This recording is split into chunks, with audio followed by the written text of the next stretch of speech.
미켈란젤로 인간의 열정으로 신을 빚다.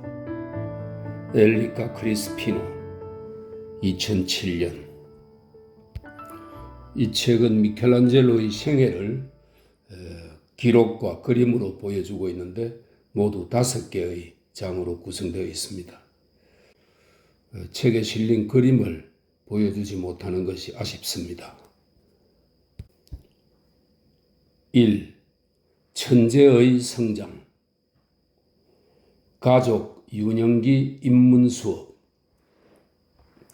미켈란젤로의 작품과 생애에 관해 알려진 모든 것은 이 르네상스 거장 생전에 집필된 두 전기에 근거한다. 첫 번째 미켈란젤로 전기를 쓴 조르조 바사리는 유명한 미술가 열전에 이 천재에 대한 감탄을 표현했다. 이 책은 1550년 초판, 1568년 재판이 간행되었다.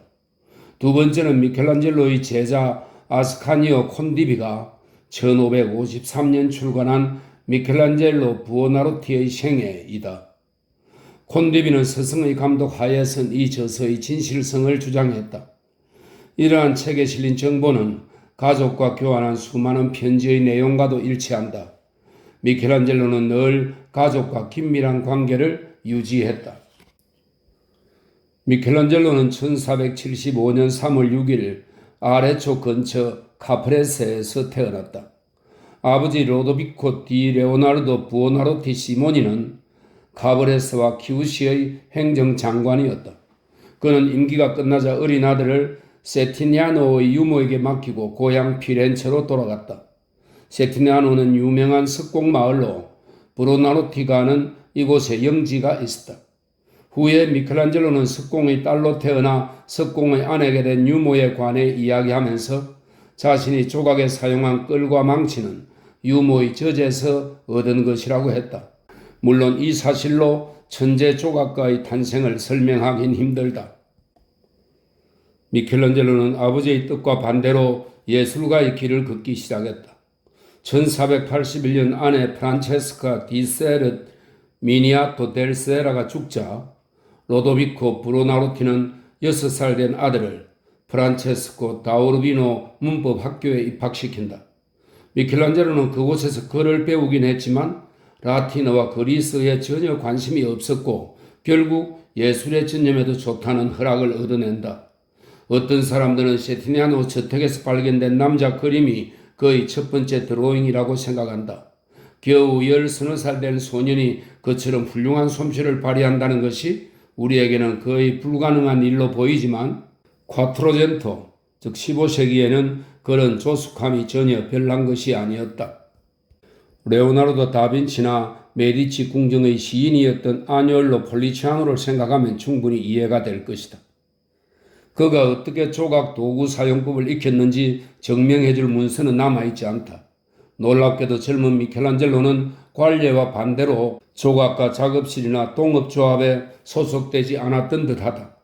확실한 것은 1489년과 1492년 사이에 피렌체 산마르코 정원, 지금은 없어졌습니다. 산마르코 정원 조각 아카데미에 입학 허가를 받았다는 사실이다. 위대한 자 로렌초 데 메디치의 후원으로 젊은 인재들은 그곳에서 조각을 하고 아카데미 책임자 베르톨도 디 조반니의 지도로 피렌체 예술 후원자들이 소장한 훌륭한 고대 작품을 복제했다. 청동조각의 대가 도나텔로의 제자이자 계승자 베르톨도는 젊은 미켈란젤로에게 지식을 전수했다. 화가 입문에 관해서는 조금 더 자료가 남아있다. 도메니코 기를란다요의 제자이사 미켈란젤로보다 6살 많은 친구였던 프란체스코 그라나치는 1488년 도메니코가 형제 다비드와 함께 운영하던 작업실에 13세의 미켈란젤로가 들어갈 수 있게 도와주었다. 들어갈 때는 3년간 지도받기로 했지만 스승과의 불화 때문에 미켈란젤로는 1년 만에 작업실에서 나온다.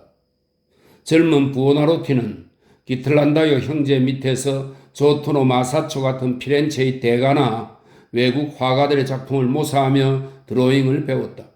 이 사실은 마르틴 숑가우의 판화를 보고 그린, 지금은 소실된 그림에 대한 언급을 통해 증명된다. 처음으로 프레스코 기법을 접한 것도 산타 마리아노벨라 교회 내진 장식을 맡은 기를란다요 형제 덕분이었다. 기를란다요 작업실을 떠난 이후 예술가 미켈란젤로의 삶은 1489년 산마르코 정원에서 위대한 자 로렌초를 만나 결정적인 전환기를 맞는다. 위대한 자 로렌초 통치하의 피렌체. 로렌초 데 메디치는 1469년 피렌체 군주가 되었다. 위대한 자라는 별명이 붙은 이유는 정치, 외교적 재능과 문의 후원자로서의 관대함 때문이다. 그는 콰트로젠토의 피렌체뿐 아니라 좀 더 총체적인 이탈리아 르네상스의 상징이다. 로렌초는 1449년 피에로 데 메디치와 루크레치아 토르나부오니의 아들로 태어났으며 페디치의 왕조의 시조인 데 코시모의 손자였다. 그는 요절한 아버지의 뒤를 이어 겨우 20세의 권자에 올랐고 1478년에 파치가의 음모 사건이 일어나 당시의 정치 상황은 다소 불안정해졌다. 그러나 음모가 실패로 돌아가면서 로렌초는 민중의 확실한 지지를 구축하고 결정적으로 권력을 굳힌다. 하지만 아버지나 할아버지가 그랬듯 공식적으로 피렌체 공화국의 정치 수장 역할을 수행하진 않았다. 메디치가는 은밀한 통치를 선호했다. 그래서 로렌초는 할아버지 데 코시모나 아버지 통풍 환자 피에로의 전례를 따라 일개 시민, 기껏해야 동등한 자들 가운데 첫 번째 사람의 역할만 했다. 모든 면에서 이탈리아의 다른 거대 도시 국가들보다 늦게 군주국이 된 메디치가의 피렌체는 여전히 공화국을 표방했다. 하지만 여러 기구는 공화정의 외양만 유지할 뿐 속빈 강정이었고 행정요직은 실세의 메디치가와 친분이 있는 사람들이나 추종자들이 차지하고 있었다. 이렇게 위장된 정치적 태도를 간접적으로 확인할 수 있는 증거가 바로 메디치 궁전이다. 메디치 궁전은 코시모의 주문으로 마켈레초 디 바르톨로메오가 라르가 현재의 카보우르입니다. 라르가 거리에 세웠으며 로렌초가 기거했던 곳이다. 원래 설계에서 메디치 궁전은 다른 피렌체 명문가들의 저택보다 거대하거나 호화롭지 않게 지을 예정이었다.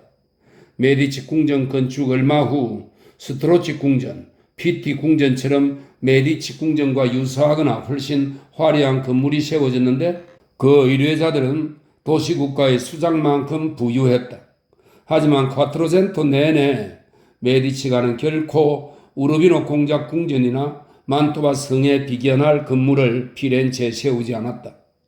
어쨌든 로렌초 데 메디치의 활약에 힘입어 토스카나 지방의 중심지 피렌체는 절정기를 맞았고 이탈리아뿐 아니라 전 유럽의 경제적, 문화적 영향력을 행사했다. 메디치가의 도시국가는 가장 주요한 금융과 상업 중심지 중 하나로 자리 잡았으며 이탈리아 르네상스의 요람, 재생하는 문명의 중추가 되었다. 이런 면에서 로렌초의 활약은 결정적이었다. 첫째, 그는 능란한 외교술을 발휘해 15세기 중후반 이탈리아 반도 전역에 평화와 번영의 시대를 열었다. 로렌초는 끊임없이 반목하는 이탈리아의 여러 도시국가 사이의 중재자이자 반도의 정치적 균형의 보증인으로서 재능을 발휘했다. 그는 모든 도시국가 사이에서 균형을 유지하는 법을 알고 있었기에 정치적으로 높이 평가되었고 자신의 존재만으로 외부의 침입 위험으로부터 토스카나 지방을 성공적으로 보호했다. 둘째, 로렌초의 문예 후원이 예술활동에 활기를 불어넣음으로써 피렌체 예술은 매우 높은 수준에 이르러 개화했다. 위대한 자 로렌초는 문학적 소양을 갖춘 시인이었고 진정한 인재 양성소인 산마르코 정원에 고대 조각과 귀중품을 소장하고 있었다. 그는 문학과 예술을 장래의 최고 수준으로 끌어올렸다. 그의 궁에는 루이지 풀치, 블리치아노, 마르실리오 피치노, 크리스토포 란디노, 피코텔라 미란돌과 같은 뛰어난 인물이 모여들었고 당대의 가장 위대한 예술가들이 그곳에서 작품을 제작했다. 그들은 종종 로렌초의 문화사절로서 이탈리아의 다른 궁전들에서 실력을 발휘했다. 당대 구상미술의 대표자인 보티첼리, 플라이올로, 베로키오, 기를란다요, 젊은 레오나르도, 그리고 로렌초가 라르가 그리아의 가족 궁전의 곁에 두었던 매우 젊은 미켈란젤로가 대표적인 인물이었다. 하지만 줄리아노 다 상갈로의 작품인 포조와 카이아노의 웅대한 빌라를 제외하고 후원자로서 로렌츠 데 메디치라는 이름은 어떤 걸작이나 웅대한 계획과도 결부되지 않는다. 놀랍게도 로렌초의 전성기에 제작된 보티첼리의 봄과 베누스의 탄생은 위대한 자 로렌초가 아니라 사촌 로렌초 디 피에르 프란체스코를 위해 그린 듯하다. 로렌초 데 메디치는 크리스토프 콜럼버스가 아메리카 대륙을 발견했던 1492년에 42세로 생을 마쳤다. 같은 때 일어난 이 두 사건은 한 시대의 끝과 새로운 시대의 시작을 상징적으로 보여주는 듯하다. 산마르코 정원. 미켈란젤로가 조각의 첫 발을 내디딘 곳은 지금은 없어진 산마르코 정원 혹은 카시노이었다. 이 정원은 이름을 따온 광장과 수도원에서 멀지 않은 메디치가 구역 중심부에 있었다. 대코시모덕의 명성을 얻은 산마르코 수도원은 메디치 궁전이 있는 라르가 거리의 연장선상에 있었다. 산마르코 정원은 특히 위대한 자 로렌초라는 이름과 밀접한 관련이 있다. 문예 후원자 로렌초는 이 정원의 고대 조각과 비명뿐 아니라 당대 작품을 상당히 많이 수집해 놓았고 젊은 예술가들이 연구하게 해주었다. 정원은 메디치가의 다른 소유지와 가까웠다. 몇몇 자료에는 이 복합 건물 내부에 있던 로지아와 방, 부엌을 갖춘 건물들이 언급되어 있다. 1475년부터 정원은 극장과 예술품 보건 작업실, 장식 작업장으로도 쓰였다. 특히 바사리의 저서를 비롯한 16세기의 자료들과 산마르코 정원을 최초의 아카데미로 언급한다. 그러나 더 오래된 자료들을 보면 이러한 주장에 약간 무리가 있음을 알 수 있다. 대공 코시모 1세의 뜻에 따라 이 정원의 위상을 1563년에 세워진 드로잉 아카데미의 전신으로 격상시키기 위해 바사리가 로렌초 데 메디치 정원의 기능을 과대 포장했음에 틀림없다. 사실 이 정원은 학술기관이나 장인의 작업실의 성격은 없었던 것으로 보이며 오히려 젊은 인재들을 격려하는 환경을 제공함으로써 훈련장 역할을 했다. 젊은 예술가들은 그곳에서 예술가와 학자들을 만나고 도나델로의 제자이자 아카데미 책임자인 베르톨도 드 조반니의 지도하에 훌륭한 고대 작품들을 연구하며 토론하고 작업했다. 산마르코 정원은 또한 로렌초의 문화정책 추진 중심지였다. 이 인재 양성소에 대단한 애착을 가졌던 그는 정원에 드나드는 젊은 인재들에게 많은 보수를 지급하고 장려금을 주어 격려했다. 르네상스 시대의 고대 예찬. 르네상스라는 용어와 개념을 만든 사람은 스위스 역사학자 야곱 브루카르트이다.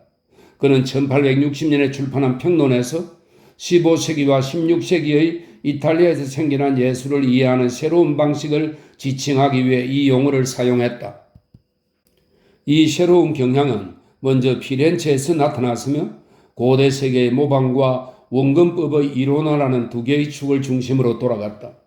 15세기부터 16세기 이탈리아에서 나타난 예술, 문화 현상은 매우 다양하고 복잡하게 전개되었으며 여전히 중세와 빈번하고 밀접한 유대를 맺고 있었다. 그렇긴 하지만 고대에 대한 열정과 원근법의 발견이 르네상스 문화의 주요 특징임은 명확한 사실이다. 그리스 로마 예술의 부활에 관해 말하자면 르네상스는 이 예술들을 원숙함의 경지로 끌어올리고 인문주의의 유산을 물려받았다고 할 수 있다. 인문주의란 14세기부터 페트라르카를 필두로 나타난 경향으로서 가장 정통한 문화 집단들은 이를 쫓아 고전 텍스트의 재발견과 연구, 모방을 기본 원리로 삼았다. 사람들이 생각과 달리 변혁은 고전을 되풀이 읽는다고 이루어지는 것이 아니었다. 단테가 비르길리우스를 숭배한 것을 보아도 알 수 있듯이 중세도 물론 고전문학은 잘 알려져 있었다. 하지만 인문주의와 더불어 고전에서 얻는 교훈과 고전에 대한 해석이 변화했으며 시대의 문화를 조망하는 시야도 혁신되었다. 사실 중세에는 그리스도교적 세계관이 지배하는 당시의 관점에서 우위적인 방식으로 고대 작품을 읽었다. 반면 인문주의와 르네상스 시대의 과거의 선례들은 역사 속에서 인간과 인간의 행위가 지니는 능력에 대한 신뢰를 회복하는 데 자양분이 되었다. 따라서 예술뿐만 아니라 삶의 본보기 역할을 했다. 이러한 경향은 특히 콜루초 살루타티부터 마테오 팔미에리, 그리고 잔노츠 마네티부터 레온 바티스타 알베르티, 레오나르도 브루니, 포조 블라촐리니, 로렌초 발라 등에 이르는 제1세대 인문주의자들의 경우에 해당되었는데, 이들은 정치적으로나 문화적으로 매우 활발하게 활동했다. 콰트로첸토 중후반기에는 고대 예술을 삶의 스승으로 삼는 경향이 확대되었던 것으로 보인다. 특히 고전적인 이상을 절대적인 완벽함과 조화를 지닌 형태의 전범으로, 즉 예술과 문화의 토대로 삼았다. 그렇지만 이런 예술과 문화는 점점 더 최상류층이거나 궁정에 귀속되고 일상생활과 멀어져 결국 지성세계와 현실세계가 명백히 분리되기에 이르렀다. 과거를 강하게 환기하는 성질에도 불구하고 르네상스 예술은 단순한 모방의 위험을 피해갔으며 향수에 젖어 흉내만 내는 빈약한 작업에 국한되지 않았다. 따라서 르네상스 예술가들은 고전적인 모델들의 맹목적인 추종과 모방의 대상이 아니라 새로운 방법을 통해 현재에 적용하고 현실적인 내용을 표현하기 위한 원천으로 간주했다. 고대를 모방하는 것은 흉내내기, 더 나쁘게는 표절을 의미하지 않았다. 그것은 오히려 과거의 거장과 어깨를 나란히 하거나 뛰어넘으려는 노력과 경쟁심에 관한 문제였다. 도나텔로나 미켈란젤로 같은 조각가들이 고대 조각에서 영감을 끌어낼 때 그들의 의도는 고대 작품의 모조품을 만드는 것이 아니라 독창적이고 근대적인 개념으로 자신의 작품을 조각하는 것이었다. 따라서 르네상스 예술의 정신은 확실히 새로운 것이었고 중세와 비교할 때 결정적으로 변화했다. 이탈리아 르네상스의 기법과 주제면의 발전은 비약적 성과를 보여주었고 광범위하게 확대되어 전 유럽에 퍼졌으며 차세대 예술가들에게 피해갈 수 없는 준거가 되었다. 피렌체와 로마의 고전주의 신화. 미켈란젤로는 초창기의 르네상스의 두 중심지 피렌체와 로마에서 능력을 발휘했다. 피렌체와 로마에서는 새로운 문화적 신화와 열정, 고전주의 숭배 같은 경향이 풍부하게 나타났다. 콰트로첸토 초기 피렌체와 로마에는 브루니에서 살루타티, 브라촐리니에서 펠렐프나 발라에 이르는 가장 유명한 1세대 인문주의자들이 머물고 있었다. 메디치가의 주도로 피렌체는 15세기 내내 이탈리아 전체에서 예술과 문화의 주도권을 행사했다. 지식을 갖춘 인문주의자들이 집요하게 발견하고 탐색하며 열정적으로 수집하고 연구했던 수많은 고대 준칙은 고전 문명이 발달하는 매력을 보여주었다.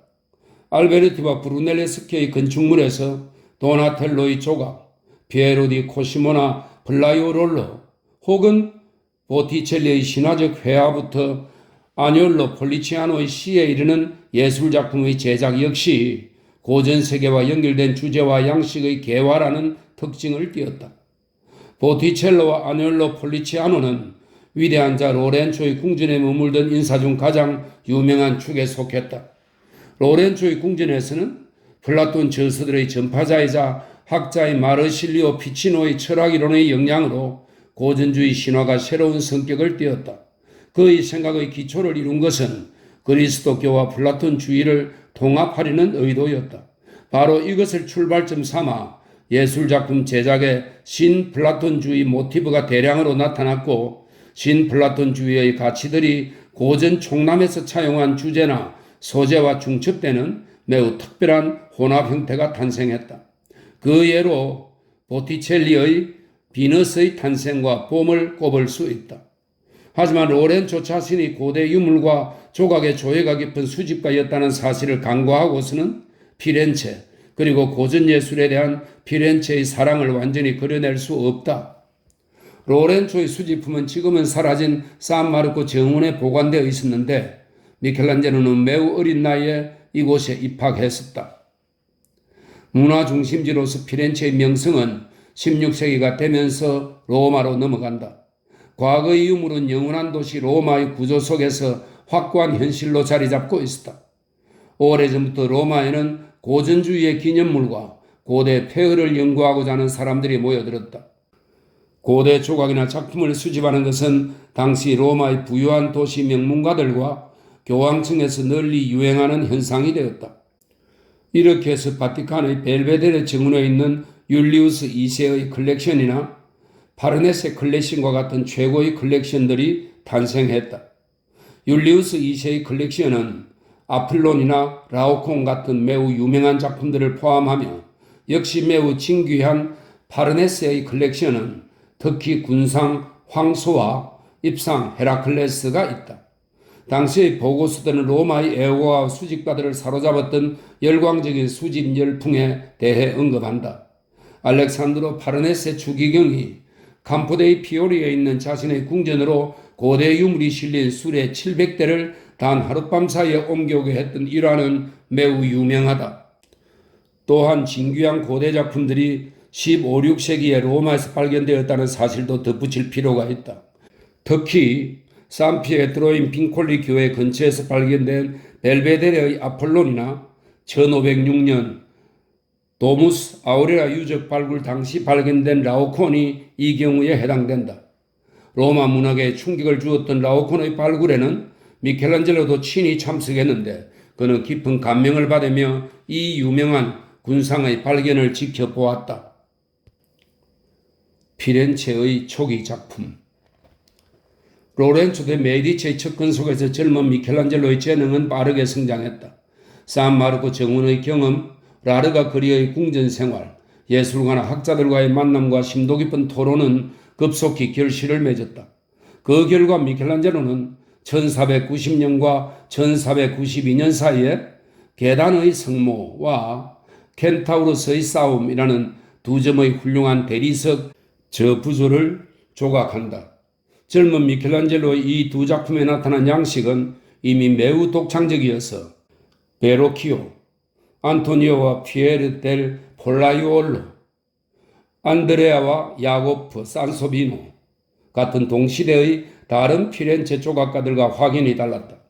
또한 그의 양식은 베네데투 다 마이아노나 산마르코 정원의 고대 컬렉션 관리자였던 베르톨도 디조바니처럼 미켈란젤로의 스승으로 추측되는 거장들의 표현법과도 무관했다. 그러나 도나텔로의 제자였던 베르톨도가 미켈란젤로에게 계단의 성모에 사용한 릴리에보 스티아차토, 즉 평평하거나 납작한 부족이법을 가르친 것으로 보인다. 도나텔로가 꽃의 성모나 또 다른 성모자처럼 계단의 성모와 비슷한 작품에 대담하게 사용한 이 기법은 조각된 표면 위에 평평해진 것처럼 두 개의 경으로만 인물을 약간 두드러지게 표현하여 깊이감과 입체감을 주는 것이었다. 1490년경의 저부조 계단의 성모에 나타나는 도나텔로의 영향은 1568년 간행된 조르조 바사리의 미술가 열전 제2판에서 처음 강조되었다. 대공 코시모 1세의 신임을 받던 예술가 바사리는 미켈란젤로의 조카 레오나르도 부오나로티가 코시모에게 바친 이 작품을 최초로 회상했다. 아레초 출신의 융통성이 있는 이 예술가는 미켈란젤로의 작품으로 세로가 팔 하나 길이보다 조금 긴 대리석 저부조 성모이다. 이 예술가는 아직 어린 나이에 도나텔로의 방식을 모방하려 했다. 어찌나 잘 해냈는지 이 작품이 거장 도나텔로의 손에서 나왔다고 믿을 정도다. 라고 이야기했다.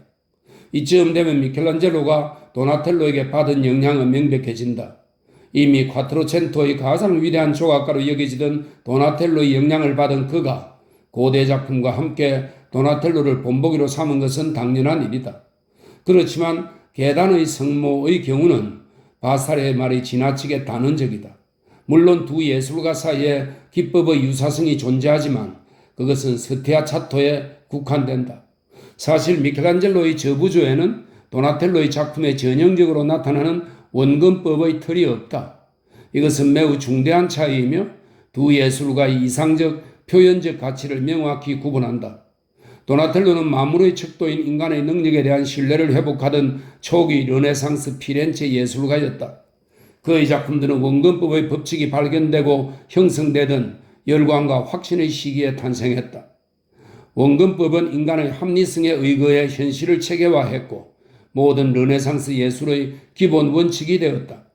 반면 미켈란젤로는 르네상스가 무르익을 무렵 마르실리오 피치노의 철학에 따라 현실에 대한 정신적이고 종교적인 접근이 다시 우선시되던 도시국가에서 성장했다.